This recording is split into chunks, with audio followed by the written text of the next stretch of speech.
Assalamualaikum warahmatullahi wabarakatuh. Halo guys, kembali lagi bersama saya Bobi Herin dan kita kembali akan komentari video dari Tamparagi yang judul Mu'alaf dan Murtadin harus belajar dari Salma Vina Sunan. Ini adalah cewek ya yang murtad gitu kan. Itu orang tuanya guys, Sunan Kalijaga tuh bapak itu kasihan sekali, apalagi ibunya kan. Capek-capek besarkan dari kecil hingga dewasa, berharap jadi anak soleh gitu kan, doakan orang tuanya supaya masuk surga gitu kan, malah pindah agama, malah murtad gitu kan. Jadi gagal ya harapan, kandas ya harapan orang tuanya pengen punya anak soleh gitu kan. Ini saya guys, kalau jadi orang tua saya nggak bisa habis mikir gitu. Kok bisa ada orang-orang seperti ini. Nah, tapi kita menjadi paham kenapa dia pindah gitu kan. Guys, kalau pindahnya tuh mulus, dalam artian dia nggak ada masalah waktu di Islam, oke. Nah, ya kan, misalnya kayak ada orang murtad, misalnya nih orang murtad tuh dia bandingkan tuh kan, dia masih ragu dengan ajaran Islam nih, tapi dia memahami Islam kan, tapi ragu dia, kok kayak nggak masuk akal bisa gitu kan. Lalu dia ambil kitab Kristen, Alkitab, lalu dikajinya juga, dikajinya dua-dua, Al-Quran dan Alkitab, lalu di-compare-nya. Lalu kalau dia merasa ternyata di Alkitab ini masuk akal, lalu dipindah, itu masih make sense itu kan. Tapi kalau ada masalah di Islam, lalu karena masalah itu karena orang-orang yang brengsek di Islam itu lalu Anda pindah, itu bukan cara pindah yang benar, itu pelarian namanya, ya kan. Mentang-mentang di Kristen jumpa orang-orang baik gitu kan, itu bukan cara pindah agama yang benar. Karena kita pindah agama itu bukan lihat dari kelakuan orang-orangnya, enggak. Mau orangnya baik sekalipun, buruk sekalipun, yang kita pentingkan itu adalah ajar agamanya, bukan kelakuan orang-orangnya guys. Nah, waktu itu saya pernah berapa kali tuh bahas video tentang Salma Vina Sunan ini. Disitu kita temukan bahwa dia ini pindah karena ada masalah ya. Dia tuh nikahnya apa guys? Maklum nikahnya tuh mungkin kalau muda, sebenarnya nikah muda nggak masalah, cuman mental lu siap gitu. Orang kalau menikah muda, siapkan mental lu gitu kan. Jadi nggak salah-salah nikah muda gitu kan. Nah, dari mental nggak siap, kebetulan pula suaminya tuh kayaknya brengsek deh kayaknya kan. Di suaminya tuh waktu tuh saya agak lupa kejadian itu. Nggak salah suaminya tuh poligami guys. Baru nikah udah poligami apa gitu. Entah, saya lupa guys, Anda bisa buka video saya yang lama yang 2 tahun lalu, mungkin tahun lalu gitu kan, waktu dia baru murtad itu nggak salah suaminya tuh kesalahan suaminya tuh yang bikin dia tuh nggak suka sama Islam gitu kan, sehingga dia pikir dan itu kan suaminya tuh berarti kalau gitu memanfaatkan apa yang dibolehkan oleh Islam gitu kan. Jadi kayak misalnya kayak poligami atau bukan poligami itu apa ya?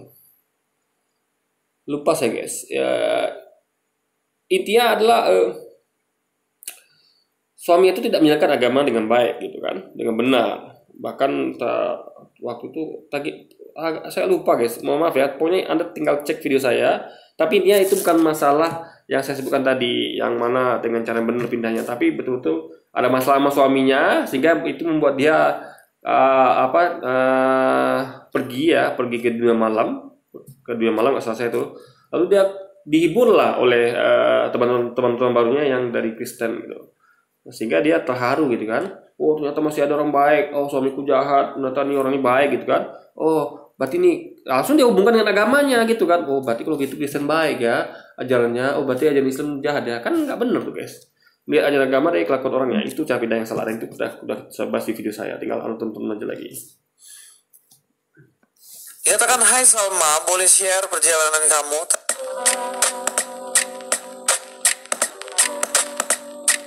Assalamualaikum, selamat datang kembali di channel. Jadi kalau Anda mau belajar ya, mu'alaf dan murtadin ya, belajarnya tuh sama orang yang pindah agama karena dia mengkaji dan mengcompare kedua kitab suci gitu loh. Bukan karena ada masalah di dalam agama lamanya dengan orang-orangnya gitu kan. Kalau orang-orang di agama sebelumnya itu jahat lakuannya, lalu di agama barunya orang-orangnya baik-baik, bukan itu cara pindah agama. Itu yang dilakukan oleh yang dikerjakan dilakukan oleh Salma Vina Sunan. Itu cara. Jadi Listing ngasih contoh yang buruk untuk pindah agama, bukan gitu. Kalau gitu mah nanti ya orang-orang Kristen yang punya masalah di agama Anda, nanti Anda akan ketemu nanti orang Islam yang baik, Anda akan pindah. Apakah begitu caranya? Lalu orang-orang Islam yang Islam ini dapat masalah di Islam, orangnya jahat, lalu dia pindah ke agama Kristen karena orang baik gitu. Kan bukan begitu caranya, guys. Kita pindah agama bukan karena keluarkan orang, tapi dari ajarannya. Kali ini saya akan membahas seorang murtadin atau petobat baru yang mana dia pindah dari Islam menuju Kristen dan ya dia adalah Salma Sunan. Memang kalau kita lihat ya beberapa kali dia ini ya kalau kita lihat mungkin jatuh bangun ketika mengikut Yesus ya kadang-kadang. Coba lihat pakaiannya dulu udah bagus itu tutup aurat, sama seperti pakaian biarawati, sama seperti pakaian Bunda Maria. Sejak keluar Islam masuk Kristen pakaiannya langsung lepas aurat, guys, luar biasa. Langsung pakai rambut yang gaya-gayaan. Itu kan dia dicontohkan oleh Bunda Maria, dia dicontohkan oleh biarawati. Kenapa Anda malah masuk Kristen malah buka aurat? Malah semakin menurun kualitas ketakwaannya gitu, ya kan? Yang pertama kita lihat dia pakai hijab tuh kita hormat, masih naruh kita guys, jujur ya, kalau kita lihat cewek pakai hijab tuh saya termasuk orang yang hormat gitu. Saya hormat sekali sama orang yang pakai hijab. Nah, perkara misalnya kelakuannya jelek, ya itu saya pisahkan. Hijabnya udah benar, kelakuannya perbaiki gitu kan. Nah, jadi nggak kayak orang-orang ya. Aduh, coba pakai hijab, kelakuannya begitu. Enggak, bro. Yang salah tuh kelakuannya. Jangan Anda bawa hijabnya gitu loh. Karena tapi angka baiknya kalau hijabnya benar, kelakuannya nggak benar. Gitu. Tapi kalau hijabnya benar, minimal itu udah benar. Tinggal kelakuannya. Yang parah itu udahlah nggak pakai hijab, kelakuan nggak benar pula gitu kan. Tapi kalau misalnya dia nggak pakai hijab, kelakuan benar, nah tinggal benerin hijabnya aja lagi. Jadi ada dua sisi yang dibenerin, penampilan dan kelakuan gitu. Kalau Vina ini penampilannya udah oke waktu di Islam, murtadin ini langsung nggak oke. Jadi saya nengok penampilan sama Vina Sunan waktu murtad tuh guys, saya nggak respect lagi. Waktu dia masih muslim saya respect. Saya lihat kayak wanita suci gitu kan. Ya, meskipun masih labil biasa lah, baru kemarin sore gitu kan. Tiba-tiba dapat masalah di pelakuan seperti itu sama mantan suaminya, ya baling lah dia gitu kan. Dia ajak pindah agama ya gampang lah dia, namanya anak ABG kemarin sore gitu baru nikah gitu kan belum matang dia berpikirnya guys gitu loh. Mungkin kedepannya berapa puluh tahun lagi mungkin dia semakin dewasa makin matang, dia akhirnya bisa sadar, mungkin udah mulai bisa menggunakan akal dewasanya, karena kemarin kan masih emosi bawaannya kan. Nah, mudah-mudahan berapa puluh tahun ke depan kalau Allah berkenan ngasih dia lagi sehingga dia akan balik lagi ke Islam mungkin ya. Kalau enggak berarti memang dia tidak memang tidak dikasih daya oleh Allah gitu aja. Itu kan urusan kita lagi ya kalau begitu. Ada titik on fire kadang-kadang enggak. Tapi kita nggak perlu komentari soal kehidupannya. Saya ingin kita untuk melihat bagaimana pandangan teologisnya. Ketika ada seseorang yang bertanya gimana caranya untuk belajar tentang agama Kristen dari nol. Sebab dia sendiri belajar dari nol kan. Ya sama Vino tentunya dia belajar dari nol. Karena Guys, berarti kalau gitu kan tepat dugaan saya. Dia nggak tahu sama sekali tentang Alkitab, nol. Gimana Anda beragama tapi nol, buta tentang Alkitab? Coba Anda mainkan. Nol ya, mulai dari nol. Kalau orang kalau orang pindahnya karena mengkaji nih ya, dia mengkaji agama sebelumnya, agama barunya, itu dia nggak pindah dia kalau pindah tuh nggak belajar dari nol lagi. Kenapa? Karena udah ada yang dia pelajari sebelumnya, sebelum dia meyakinkan untuk pindah agama barunya gitu. Tapi kalau dari nol nampak kali memang nggak ada punya pengetahuan sama sekali tentang agama barunya. Itu berarti jelas makin memperkuat bukti dugaan kalau dipindahnya itu memang karena perbuatan orang-orang yang ada di agama sebelum dan agama barunya, guys. dia tidak tahu apa-apa tentang kekristenan. Dan inilah. Jadi maksudnya tuh kayak buta gitu. Oh, Kristen ya. Kamu tahu nggak tentang Kristen? Nggak tahu. Mau nggak murtad? Mau. Ini gimana coba? Nggak tahu tentang Kristen, tentang Alkitab, tapi murtad. Orang yang murtad tuh tahu dia. Oh, saya mau kayak misalnya kamu mau pindah dari Jakarta ke Bandung. Kamu emang tahu Bandung gimana? Enggak tahu. Terus kenapa mau pindah? Ya orang-orangnya baik gitu kan? Kenapa gitu? Orang-orang di Jakarta jahat. Aku diceraikan gitu kan? Diceraikan selesai guys. Diceraikan dari poligami gitu kan? aku diceraikan, bagus aku pindah ke Bandung. Tapi kamu nggak tahu Bandung, ya nggak apa-apa. Daripada di Jakarta, orangnya begini. Nah, dia nggak masuk akal, guys. Nggak, dia tuh nggak tahu apa yang dituju, tapi dia mau juga ke sana karena ingin nih melepaskan diri dari kekecewaan yang ada di agama sebelumnya. Padahal yang salah tuh bukan ajaran agamanya, tapi orangnya. Tapi dia malah samain itu dengan ajarannya. Itu makanya berarti dia nggak belajar. Orang belajar Islam yang benar ya, dia tahu, oh ini orang nggak sesuai dengan ajaran agamanya gitu. Meskipun suami sendiri, bukan suami itu kan berarti adalah orang benar, belum tentu. Bisa jadi suami Anda benar, bisa jadi tidak gitu kan. Jadi patokan sekali lagi kembali ke Quran, bukan kelakuan suami Anda gitu. Kalau Anda kelakuan suami Anda begitu, ya Anda cari suami lain. Simple perkara, ngapain pindah agama kan? Berarti Anda nggak paham dengan agama Anda. Karena Anda harus tahu di Islam tidak diperbolehkan memperlakukan seperti itu wanita gitu kan. Itu yang dilakukan oleh mantan suami itu adalah salah. Apa yang menjadi jawaban dari Salma Finansunan, guys? Saya membuat judul para mualaf murtadin. Coba lihat. Udah bagus penampilannya sebelah kiri itu pakai tutup hijab ya kan. Tiba-tiba penampilannya udah kayak artis Korea guys sebelah kanan ya kan. Udah kalau orang apa tuh bilangnya seronok gitu kan, orang Malaysia bilang seronok gitu guys ya kan. Udah hilang kesuciannya guys. Udah masa tuh udah nggak seperti penampilannya seperti para muslimah, Bunda Maria, Biarawati. Udah kayak gini, udah sama kayak jemaat gereja kan. Nah, butuh buka aurat gitu kan, nggak pakai tudung kepala gitu. Ya kan? Saya kira murtadnya dia berpakaian seperti Biarawati, ternyata sama selepelan jemaah rupanya. Jadi yang selepelan Biarawati itu adalah para kaum muslimah itu selepelan Biarawati itu tutup aurat semuanya kan. Jadi jemaah Kristen itu di bawah level Biarawati dari segi penampilan ya. Penampilannya yang suci gitu kan. Karena Biarawati itu penampilan sama kayak Bunda Maria, sama juga dengan wanita muslimah gitu guys. Harus belajar dari Salma Finansunan. Ini ada orangnya yang dulu berjilbab, dia Islam dan kemudian sekarang sudah Kristen. Dan ini chattingan yang akan kita bahas, bagaimana dia memberikan tips belajar dari nol tentang kekristenan. Justru Salma Fina tuh belajar dari orang yang mualaf justru, yang mengkaji dua-duanya kitabnya sebelum dia pindah. Jadi bukan belajar dari nol. Mana mualaf tuh tidak belajar dari nol guys. Enggak, dia udah tahu dia begini kayak ini ya.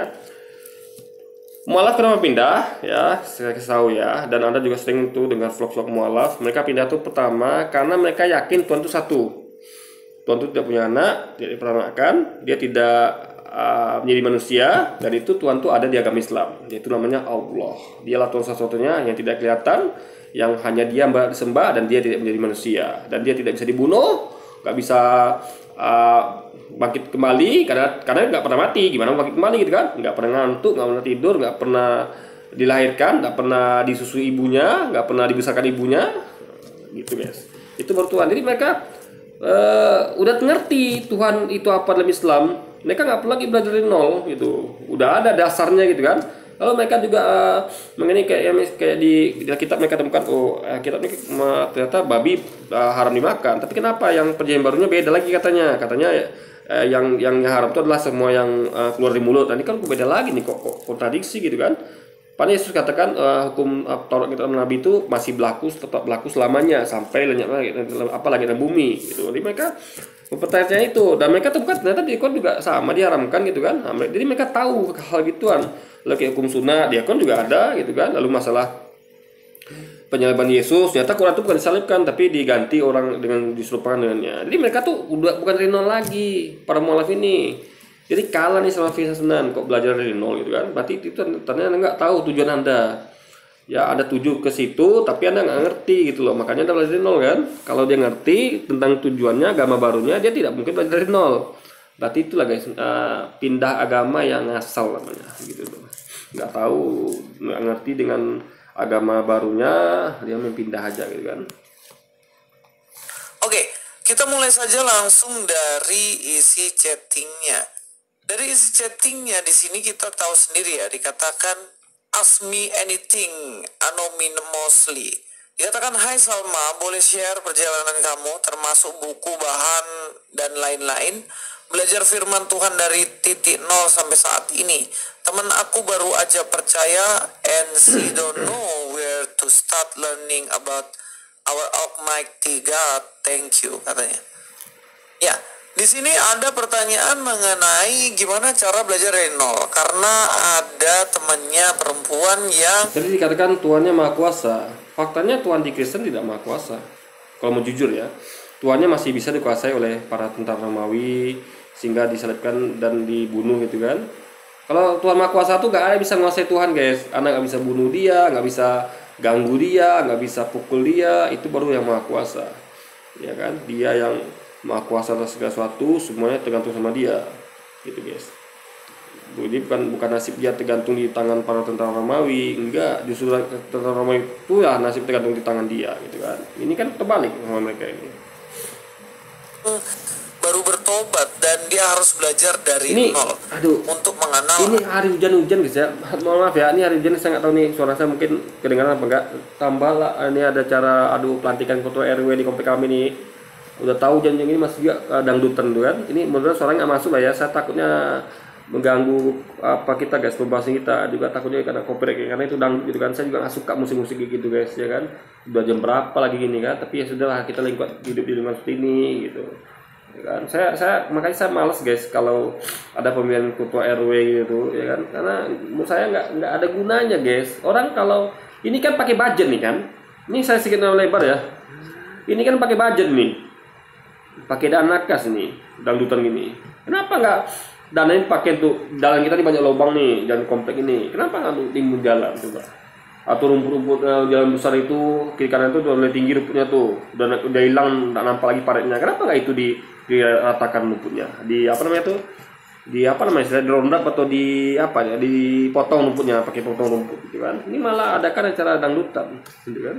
Itulah guys, maka saya malas ya pemilih ketua RW gitu. Apa nggak faedah ya kan? Kalau saya jadi ketua RW ya, saya akan katakan kalau saya nanti terpilih ketua RW, kita nggak ada pakai dangdutan, cukup makan-makan sederhana aja. Semua orang kenyang ya kan, gembira, makan minum di rumah saya dengan menu ala kadarnya. Kenapa? Karena uangnya kita masih perlu untuk bangun-bangun komplek perumahan kita, gitu harusnya. Itu baru RW yang keren, bukan kayak gini habis uang tuh dangdutan aja gitu kan. Allah. Dan ini menjadi pertanyaan ya, mungkin karena Salma Vina ini kan memang dari sebelah ya, kemudian udah percaya Kristus, mungkin pengalaman dia tentang belajar Alkitab bisa di-sharekan ke temannya ini, dan kemudian nanti dia bisa belajar itu. Dan memang benar ya guys ya, diberikan tips yang luar biasa menurut saya, menunjukkan iman yang sebenarnya dimiliki oleh Salma Vina ini. Dikatakan Gimana iman kita baca dari nol, ya kan? Iman itu udah punya pegangan, udah ngerti Alkitab lah, apa minimal tentang ketuhanannya dulu. Ini dari nol guys, nggak tahu apa-apa, gimana mau beriman? Berarti imannya oke lah. Ada katakan beriman, saya setuju. Iman percaya. Itu berarti dia percaya buta. Karena percaya yang nggak buta itu dia udah paham sebelumnya, ya kan? Nggak dikasih paham lagi dari nol. Itu berarti namanya iman buta. Main masuk aja gitu kan, main murtad aja guys. Tapi nggak ngerti Alkitab. sini ya, honestly mulai dari Alkitab itu sendiri, benar. Belajar Alkitab memang harus dari Alkitab itu sendiri. Banyak Justru mualaf itu karena belajar Alkitab lah maka mereka tuh mualaf. Karena mereka menemukan banyak kejanggalan, banyak kontradiksi, banyak keanehan. Ya kan, Yesus ngomong A, Paulus ngomong B. Yesus ngajarkan A, Paulus ngajarkan B, dan lain-lain sebagainya. Tadin banyak orang petobat baru yang pada ujungnya tidak mau belajar dari Alkitab itu sendiri terlebih dahulu. Lebih suka mendengar dari orang dan bahkan kadang mengikuti pengajaran-pengajaran yang sebenarnya tidak mencapai. Nah itu, Luis sendiri mengakui. Jadi orang ini ikut-ikutan kata orang guys. Kan dia mengakui sendiri itu. Jadi Tadin itu memang itulah guys, salah caranya guys ya. Ini juga salah loh ya, nggak pernah belajar Alkitab dari nol, alias belum pernah sama sekali. Yang belajar dari orang juga itu salah juga itu. Maksudnya itu harus belajar dari kitabnya. Orang itu hanya membantu menjelaskan isi kitab itu kan, untuk menafsirkan Alkitab gitu harusnya. Jadi kita lihat orang ini pindah murtad tuh karena ikut orang gitu kan. atau ya ada masalah di agama sebelumnya, hal gitu lah guys, bukan dengan cara pindah yang cerdas tentunya. Inti dari kekristenan itu kita harus rajin belajar Alkitab, baca Alkitab terlebih dahulu.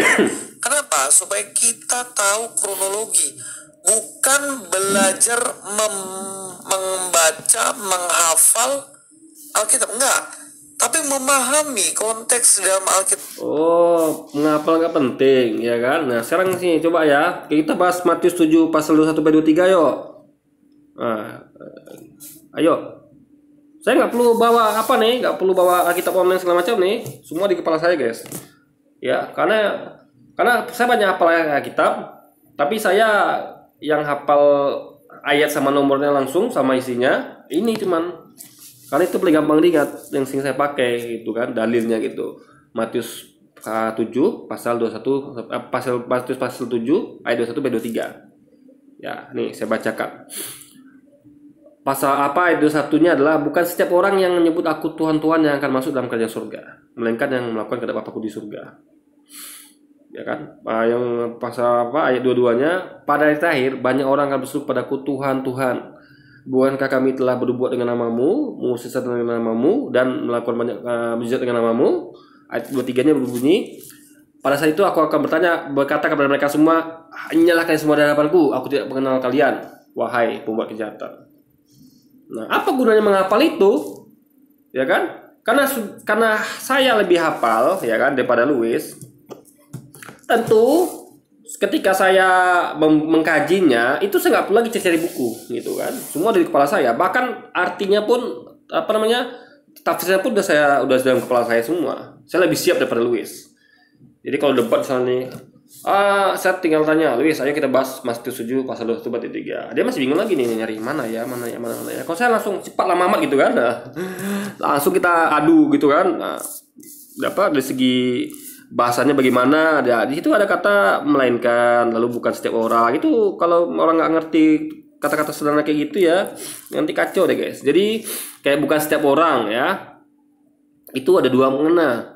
Apakah setiap orang itu seluruhnya atau sebagian saja gitu. Lalu melainkan, itu beda dengan melainkan hanya. Nah, itu Louis tuh gak ngerti yang gituan, dia nggak ngerti. Ya kan, dia lulus saja, tembok pun tabrak sama dia gitu kan. Yang penting dogma masuk gitu kan. Nah gitu guys. Jadi gimana dia mau apa? Saya bisa saya terangkan di luar kepala kan. Nah, nggak perlu saya lihat lagi itunya. Nah, dia gimana coba mau debat kalau nggak bisa hafal. Orang ya guys ya, contoh nih, Anda tahu pengacara itu ketika debat di persidangan itu dia harus hafal hukum guys, hafal hukum dia untuk berdebat itu.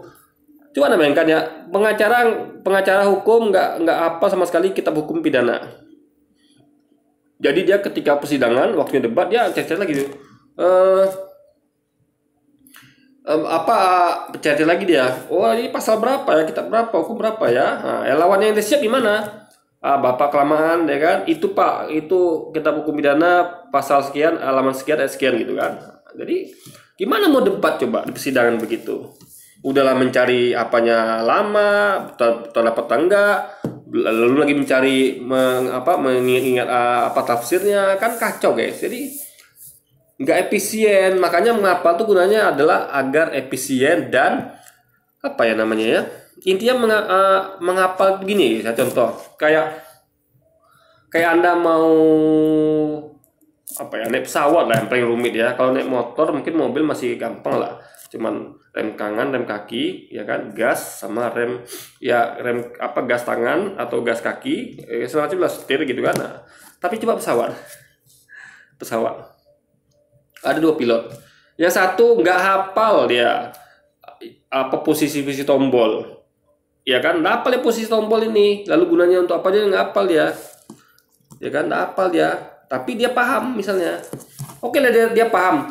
Kalau mau jadi gini, kalau mau misalnya pesawat ini nggak nukik ke bawah, hafal dia karena teori dia tahu pokoknya tuas ini yang dipakai gitu kan, tapi dia nggak hafal posisinya. Bisa nggak dia jadi pilot? Karena kalau lihat pilot ya profesional tuh ya, baru masuk pesawat langsung dia tak dah hafal deh guys luar kepala. Dan dia bukan cuma hafal, juga tahu paham fungsinya. Oh ini tuh tahu tombol, tuh lampu apa segala macam. Coba bandingkan dengan pilotnya Luis masuk pesawat. Mana kemarin? Nah, apa nih fungsinya? Tombol tombol ini pesawat mana ya? Dia tahu tulisannya start engine, tapi yang mana ya tombolnya? Kelamaan. Pilot lain udah siap nih, pilot udah jalan, dia masih nyari mana ya? Oh ini satu. Tuh. Nah, lalu tombol ini mana ya? Gimana jadi pilot begitu coba? Ya kan? Atau polisi lalu lintas misalnya. Ya kan? Dia harus hafal rambu. Ingat ya, hafal rambu guys, bukan cuma paham. Ya kan? Kalau cuman paham bahaya ntar. Dia nggak bisa tunjukkan nanti pesan orang. Dia paham aja cuman. Tapi kalau dia hafal kan, oh ini untuk pelanggaran begini. Nah ini sanksinya gitu. Kalau begini rambunya berarti dia hafal tuh masuk bisa bedakan. Ini rambunya untuk apa? Karena rambu udah mirip gitu kan. Dia hafal deh. Oh ini rambu ini meskipun mirip rambu ini tapi dia sebenarnya rambu ini gitu. Tapi kalau ngertian ya cukup guys. Intinya ya, dan hafal tuh gunanya ada agar ada tuh pengertian itu diulang di kepala gitu. Makanya kayak Pancasila ya. Pancasila tuh ya waktu tuh dites ada anak kecil guys. Dia ada video shot saya tonton di YouTube itu kan. Ada bapak-bapak datangi sekolah gitu kan. Ada anak-anak lagi bermain, anak Tionghoa diminta waktunya. Dek, adek orang mana? Orang Tionghoa ya kan. Bisa nggak sebutan hafal nggak Pancasila? Oh hafal pak, ya kan? Langsung dengan lancar disebutkan dia gitu kan. Nah itu anak itu ya tinggal dipahami aja lagi Pancasilanya, nggak perlu lagi dia suruh buka-buka buku. Tanpa buku bisa kita ajarin dia. Coba kalau dia hafal, adek hafal Pancasila enggak? Aduh gimana mau ngajarinnya ya? Dia cari buku dulu tentang Pancasila. Nah dapat buku Pancasila. Sekarang kita bahas tentang sila Pancasila keempat misalnya. Bunyinya apa pak? Aku nggak hafal ya. Buka buku dulu. Kaitan yang dipimpin oleh hikmat biasanya dalam perwakilan gitu kan, panjang gitu kan. Lalu kita bahas kan, kata dia kan, bentar pak lupa pak tadi kaitan yang apa gitu kan.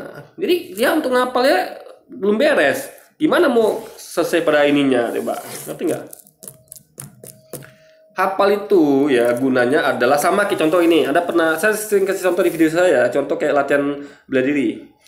Ada tahu orang bela diri itu pertama bukan dulu paham dulu diajarin dia, tapi hafal dulu. Coba Anda pernah latihan bela diri nggak? Saya pernah, ya kan? Gini saya pernah latihan bela diri guys. Itu diajar kuda-kuda, ya kan? Pukulan dasar, lalu takisan, bantingan. Kita nggak tahu gunanya apa itu, ya kan? Dalam pertandingan pertarungan kita nggak tahu gunanya, ya kan? Nah lalu ditunjukkan senpai kita kan. Ini kunciannya begini, prakteknya begini jatuhnya kan. Oh ternyata untuk itu, paham kita. Tapi kalau nggak hafal gimana? Coba mempraktekkan. Aduh gimana pacarannya kan? Paham tapi nggak ini gimana? Gimana kita mau aplikasikan ketika terjadi pertarungan? Paham ya nih? Oke, jadi kalau dikejar cuma paham ya, nggak akan jadi bela diri dia, nggak akan jadi. Orang dan hitam itu ya, itu selain paham juga hafal gerakan. Dia melatih hafal itu tiap hari sehingga dia refleks dan dia paham gunanya. Jadi perlu dua-duanya, hafal dan paham, sehingga dia tahu kapan ini digunakan. Dia hafal, oh ini gunakan pasal ini dia paham juga gitu berarti kan, ya kan. Nah, ini kapan digunakannya gitu. Kalau tidak Anda tidak akan bisa. Kalau cuma Anda mengerti, tiba-tiba datang musuh, dia paham nih, oh kalau dia paham nih musuh harus dijatuhkan, tapi gerakannya gimana ya? Saya tahu nih kalau begini dia nendang ke bawah nih, kakinya harus harus dilumpuhkan nih biar nggak bisa ngincar kaki bawah kita. Tapi cara gimana ya? Saya lupa jurusnya, kan kacau guys. Tapi orang yang master bela diri sejati, dia tiap hari yang nomor satu bagi dia hafalan. Maka Anda pernah nonton film Karate Kid? Ini lu jarang nonton gini kan? Walaupun gitu guys, film-film gitu tuh ada gunanya juga loh, ya kan? Untuk ada cerdas gitu kan. Nonton film itu jangan nonton gitu aja lalu tidur, enggak. Tapi dipahami kenapa begini, kenapa begitu. Nah, kalau Anda nonton Karate Kid yang bintang film yang Pak Tua Ohara Jepang itu, yang laki-laki dari Amerika, itu si anak minta belajar karate sama bapak tua itu, bapak jago karate ya dari Okinawa, nggak salah saya itu. dia minta belajar karate. Dikiranya bakal diajarin jurus apa yang dia diajarin sama bapak tua tuh coba. Ini kan lap, ya kan? Itu ada kaca. Kamu lap ya. Itu juga ada mobil. Kamu lap juga mobil itu kacanya. Tapi ngelapnya harus dengan gerakan seperti ini. Diajarin dia kan. Nih, kamu ulang-ulang terus sampai kacanya bersih, jendela sama apanya. Gitu terus saya berminggu-minggu, berhari-hari gitu kan. Nah, lalu besoknya ditemui lagi. Nah, sekarang kamu ubah arahnya. Sekarang kamu ngelap kaca dengan posisi begini. Orang anak tuh nggak paham kan, ini apa nih kan, ngelap kaca kan bisa begini, sembarang aja, penting kan ngelap gitu kan. Dia nggak paham, itu gunanya adalah untuk menghafal gerakan itu. Sehingga dia terbiasa, refleks nanti. Nah, akhirnya tuh datang kan, aduh Pak, saya sini mau belajar bela diri, bukan belajar lap kaca, kata dia kan. Lalu tiba-tiba saya tolong saya ajarin saya gitu kan, dia bersikeras kan. Bapak tuh bilang kamu lanjutin dulu, itu memang itu nanti kamu kan ngerti sendiri katanya kan. Cuma saya nggak juga mau, dia mau bersikeras kan. Akhirnya bapak tuh mencoba mukul anak ini, maksudnya tuh untuk mengetes ke hafalannya, refleksnya, hafal nggak dia, refleks nggak dia dengan gerakan-gerakan dia ajarin sama nih, dipukul gitu kan sama kakek wara nih kan. Tiba-tiba si anak tanpa ada disuruh harus gini kamu atau gini, tiba-tiba dia refleks langsung gini dia kan. Nah, atau digini, ke dalam. Nah, itu kan sebenarnya kan ada jurus karate untuk tangkis, tangkisan keluar sama tangkisan ke dalam gitu kan. Nah, jadi saya sadar dia, saya terkejut kan, hah? Saya ngapain barusan gitu kan? Itu dijelasin sama kakek wara itu kan. Itulah yang manfaatnya kamu saya ajarin untuk lap kaca dengan cara seperti itu. Itu kan teknik karate yang kamu kerjakan itu. Nah, sekarang kamu paham kan? Gunanya untuk apa? Jadi tanpa saya kasih kamu paham pun kamu akan paham sendiri. Paham nggak? Karena hafal dulu gitu loh. Jadi dia dapat hafalan dan dapat pahaman gitu. Itu kakek wara tidak memberikan dia paham, dia keluarkan sendiri jurusnya gitu kan, tangkisan itu. Nah, ketika bertarung lawan orang yang cuma paham, pasti dia menang karena dia udah refleks gitu kan, dites sama kakek wara aja dia bisa tangkis gitu kan. Itu gunanya guys hafalan itu. Jadi jangan pernah remehkan hafalan. Anda berarti meremehkan pilot, meremehkan bela diri, ya kan, master bela diri Anda, ya kan. Bahkan ibu aja ya, ibu-ibu yang jualan di warung makanan itu banyak menunya, atau kayak rumah makan Padang itu ya, menu itu banyak, ada gulai, ada sambal, ada rendang segala macam. Itu mereka kalau masaknya nggak hafal bumbunya gimana mereka masak, mereka paham mereka rendang ini biar rasanya harus, pokoknya rendangnya rasanya harus ada manisnya, harus ada gurihnya, harus ada pedesnya, tahu mereka, tapi mereka nggak hafal bumbu-bumbunya. Rasa asinnya dari mana, rasa gurihnya dari mana, rasa asinnya dari garam atau dari apa ya, pedasnya dari merica apa dari lada ya, mereka nggak hafal. Apa yang terjadi? Mereka cari buku dulu. Aduh, bentar. Jadi ini udah buku kosong, nggak ada. Tapi orang yang hafal, yang paham, dia tidak perlu lagi pegang buku, langsung tangan lancar. Pagi-pagi langsung belanja, dia dulu kepala semua nih guys, karena hafal kan. Beli semuanya, lalu dia kumpulkan di dapur, dia potong-potong semuanya, udah lincah dia, udah hafal kan, tahu dia apa yang dikerjakan, udah hafal dia, udah paham dia. Lalu dia mulai masak semuanya dengan ligat gitu kan. Nah, Luis gimana? Luis sebelahnya kan, nggak hafal dia. Aduh, ini biar gurih gimana rendangnya? Pakai apa ya? Saya lupa gitu kan. Nah, kan kacau. Udah kesiangan dia, pembeli datang, dia mau masak. Ibu ini udah kelar masakan tadi karena dia udah hafal apa bahan-bahannya kan. Jadi jangan remehkan hafalan Luis. Ini saya lihat orang-orang ini guys meremehkan hafalan, nggak tahu arti pentingnya hafalan itu kan. Tapi itu dengan cara melihat cerita secara keseluruhan. Karena Alkitab itu lengkap, sempurna. Dia bisa menafsirkan diri sendiri tanpa bantuan penafsiran. Tapi kan ada kitab yang butuh penafsiran, kalau nggak ada itu nggak ada yang ngerti kan. Ada. Salah, bukan begitu. Gini guys ya, tafsiran itu adalah untuk mempermudah mengerti. Itu udah saya buat di video sebelumnya, udah saya counter Luis nih, tapi nggak ada jawaban dari dia, coba nggak ada seperti dia. Nah, tapi dia masih keluar bikin video seperti itu. Jadi dia nggak paham. Gini, Alkitab itu ya ada tafsirnya. Kenapa? Karena biar biar lebih dekat ke zaman Nabi. Karena kita harus menuju pada Nabi kan, ya. Karena gini, contoh kayak kita mau misalnya Soekarno bikin tulis buku nih, Soekarno tulis buku Indonesia Maju misalnya, Soekarno. Kita nggak ada zaman Soekarno. Nah, lalu bukunya beredar sama kita. Kita baca bukunya. Tiap orang pasti beda-beda penafsirannya.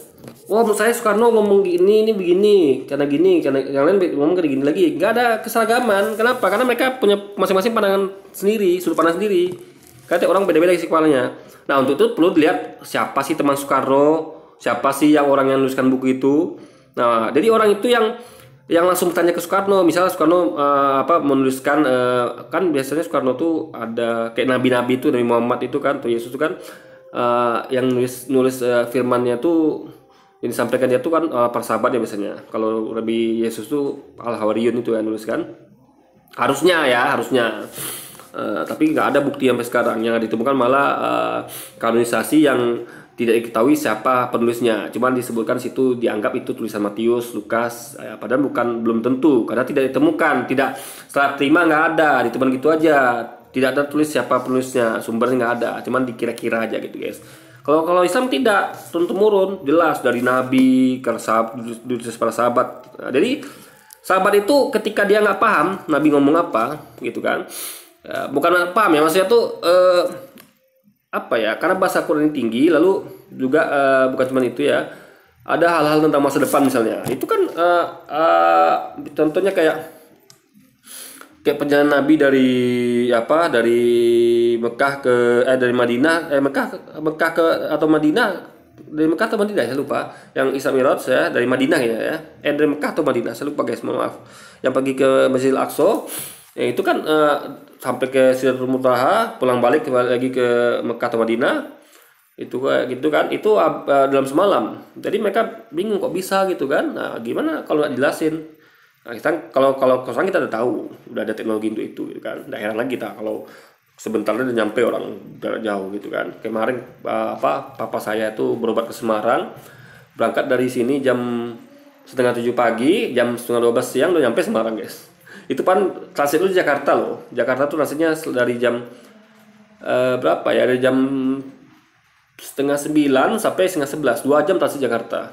Anda bayangkan coba tuh, nunggu pesawat lagi ke Semarang. Itu betapa cepatnya dari Pekanbaru ya, nih saya Sumatera Pekanbaru. Jadi intinya adalah perlu penafsiran dari orang-orang yang dekat zaman Nabi, mereka yang ngerti isi kepala Nabi, mereka yang bisa langsung nanya gitu. Nabi, ini ayat ini yang kamu sampaikan ini maksudnya apa, artinya apa gitu kan, lalu sambil sampaikan. Nah makanya ada kalau Anda lihat kitab tafsir itu ada tulisannya diriwayatkan dari ini. Jadi riwayat itu sampai kepada Nabi nanti. Jadi kita nggak pandai-pandai sendiri, karena kalau Anda baca buku Soekarno ya, Anda tafsirkan buku Soekarno sendiri, itu beda dengan yang nulis buku Soekarno itu. Beda, karena mereka lebih paham. Karena mereka yang disuruh Soekarno nulis buku itu, dan mereka bisa bertanya pada Soekarno, maksudnya Pak Soekarno nulis ini kalimat ini Pak maksudnya apa gitu. Gitu loh guys. Sehingga nanti mereka tuh menulis buku tafsirnya, Soekarno ngomong begini di buku ini maksudnya begini gitu. Nanti di bawahnya apalagi nanti ada lagi yang mendengar lagi kan. Nah, nanti cat lagi sama dia. Nah, ditulisnya nanti diriwayatkan dari penulis buku Soekarno ngomong gini-gini. Dia Soekarno memberitahu kalau artinya gini-gini. Kan gitu guys. Jadi nggak sembarang tafsir gitu loh. Tafsirnya tuh orang terdekat sama Nabi. Paham nggak maksudnya? Nggak boleh putus tuh guys. Gitu loh. Jadi nggak cukup sekedar buku. Ya. Butuh juga petunjuk dari orang terdekat dengan Nabi gitu loh. Paham nggak Anda? Kayak contoh kayak film deh.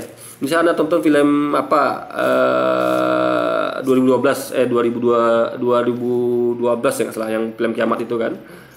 Nah, itu kan maksud saudaranya bikin film itu kan kita kan nggak tahu, masa tuh kita belum tentu benar gitu guys, maksud dia bikin film itu. Ini settingnya kenapa begini, kenapa ceritanya begini dan segala macamnya. Tiap penonton tuh punya pandangan masing-masing dan pasti beda-beda. Nah makanya biar penonton semuanya nggak beda-beda ya, biar nggak sesat mau tahu bukan itu yang dipikirkan sama saudara. Makanya perlunya ada pengenalan film. Anda ngerti kan? Jadi di situ wawancara, saudara akan memberikan wawancara. Film ini dibuat karena idenya begini, adegan itu dibuat idenya begini. Kenapa adegan itu? Karena begini, gitu kan? Nah itu mereka tuangkan di buku tentang film itu, gitu. Ini pendapat saudara, gitu kan? Pendapat kru film lainnya, gitu. Jadi sudut pandang mereka tuh yang membuat langsung gitu loh. Nah ini kan sudut pandang itu dari Nabi langsung gitu. Jadi original guys, bukan dari pandangan masing-masing orang. Karena itu kita udah buat video kemarin kan itu sesat kalau gitu guys. Nggak ada panduannya ibaratnya gitu kan. Nah kita perlu panduan biar semuanya tuh seragam dan tidak pandai-pandai sendiri gitu loh. Gitu loh. Contoh kayak ayat bom bunuh diri. Coba kalau nggak ada yang bantu nafsirkan, yang nanya ke Nabi, Nabi ini kenapa kok dikatakan dan perangilah orang kafir itu benar mereka berada? Jauh sama Nabi. Karena kita selama ini diperangi, dibunuh, dikejar-kejar, Allah perintahkan kita untuk diam. Nah sekarang waktu sudah tiba untuk kita membela diri. Itu kata Rasul kan. Makanya turun ayat ini. Jadi sebab ayat diturun ternyata begitu. Bukan berlaku di mana saja. Nah itu kan perlu penjelasan dari Nabi. Jadi Nabi itu ketika menyampaikan firman itu, jadi Nabi itu menyampaikan firman berupa Quran kan, ayat Quran itu tuh perlu penjelasan lagi dari Nabi. Nah penjelasan dari Nabi itu Nabi dicatat dan jadi buku tafsir guys, paham ya? Atau misalnya ya kayak orang mendengar lah, Nabi ngomong hadis ini, nanti orang nanya maksudnya apa Nabi begini, nanti orang tuh tuliskan artinya di bawah. Jadi ayat Quran atau hadis beserta penjelasannya. Nah itu penjelasan itu namanya tafsir. Nah gitu, jadi penjelasannya langsung dari Nabi, langsung dari orang terdekat, bukan dari sembarang orang kayak mereka gitu. Gitu loh guys. Jadi bukan tidak bisa ditafsirkan, bisa ada tafsirkan Quran, tapi ngaco nanti karena bukan langsung sumber dari yang menyampaikannya. Sama kayak Anda menebak film ini begini begitu, alur ceritanya karena begitu. Ya Anda bisa benar bisa salah. Karena tiap reviewer tuh beda-beda. Ada yang ngasih nilai 9, 8, 7, 6, 5, 4. Ada yang ngira plotnya begini. Kayak contoh pendapatan film Pengabdi Setan 2 aja lah. Ini kenapa begini settingnya, kenapa begini settingnya gitu kan. Namanya kan banyak reviewer tuh beda-beda pendapat tuh. Nah yang perlu untuk benarnya ditanyakan sama saudaranya. Ini maksudnya Anda buat film ini begini, setting ini kenapa gitu maksudnya gitu kan. Relevansi atau apa nih ke cerita gitu kan. Tentu jawaban saudara yang terbaik gitu karena dia yang buat film itu gitu loh. Bukan para reviewer ini, karena reviewer ini bebas menafsirkan sesuai dengan apa masing-masing, itu guys. Jadi kalau gitu semuanya, semua orang bisa nafsirkan dong, kacau nanti. Kalau semua orang bisa nafsirkan nih, saya tanya sekarang, apa gunanya pendeta, apa gunanya ulama, ya kan? Kalau semuanya nafsirkan sendiri, ada jemaat gereja nih, tiba-tiba pendeta mau menerangkan Alkitab. Pas Matius 7, 21, 23 pas bunyinya begini-begini ya kan, ini maknanya begini, belasannya begini, langsung dipotong orang tuh kan, Pak saya nggak perlu tafsir Bapak Pak, saya bisa nafsirkan sendiri, nggak perlu saya Pak, kan gitu tibanya. Untuk apa ada pendeta itu coba, atau ulama misalnya, saya mau kasih tahu tafsir ini ya menurut dari Ibnu Katsir karena dia yang yang meneliti tentang ini. Saya cuman, kita nggak ada waktu kan, nggak juga seperti dia, dan kita hidupnya jauh di dari zaman Nabi, mereka tuh dekat gitu kan, lebih dekat lah ke akarnya gitu, sehingga mereka yang lebih presisi apa yang dimasukkan ayat Quran itu langsung dari Nabi. Kita kan tinggal ikut yang sudah mereka dapatkan dari Nabi gitu guys. Nabi itu menyampaikan firman ayat Quran dan penjelasannya gitu loh, logikanya. Kalau Kristen nggak kayak gitu. Lanjut ya. Dikatakan ya buktikan kok Kristen begitu. Jangan lagi pakai pendapat tafsir pendeta ya. Masing-masing tafsirkan sendiri. Tafsiran versi Louis beda, di Juli beda, ya ini beda. Makanya heran Kristen itu ya banyak sekali denominasinya. Ya kan, ada Kristen Koptik, ada Katolik, pecah lagi Protestan, ada lagi Mormon, ada lagi Kasih Jehovah segala macam. Kenapa? Karena semuanya nafsirkan sendiri. Kalau kita tidak, kita nafsirkan sesuai dengan Quran. Untuk nafsirkan Taurat, Zabur, Injil lewat Quran gitu. Jadi kita tuh satu suara, satu satu sumber, nggak masing-masing pandai-pandai sendiri gitu guys. Itu bikin agama tuh pecah. Masing-masing tuh sena udilnya nafsirkan sendiri. Jadi apa gunanya pendeta? ya kan, logikanya. Apa gunanya guru? Gitu. Sama kayak misalnya gini, misalnya aneh ya. Anda murid belajar di sekolah. Ini panjang saya bahas ini aja guys, ya, biar paham seluruh sini gitu kan, dan Anda semua gitu kan. Anda belajar di sekolah misalnya. Geografi, kimia, fisika, matematika segala macam lah kan. Nah, Anda bisa saja menafsirkan sendiri, oh rumus ini begini-begini. Anda bisa belajar sendiri, memang bisa. Tapi tentu beda kalau guru yang ngajarkan, ya kan? Dan juga nggak semua murid pintar, bisa nangkap, tingkat tangkapan murid beda-beda. Nah, jadi kalau sistem Anda begitu, Luis, berarti guru tuh nggak usah suruh pulang aja. Ibu, ini buku kimia ini bisa ditafsir kok, nggak perlu ibu lagi nafsirkan, ya kan? Nggak perlu lagi ibu lagi menjelaskan. Tafsir itu kan artinya menjelaskan, ya kan? Apa maksud dari rumus ini? Itu kan tugas guru, tugas ulama, tugas pendeta. Tugas pendeta menafsirkan dari kitab. Tugas tapi harus dari sanadnya ya, langsung sampai ke Yesus. Kalau kami langsung sampai ke Nabi Muhammad.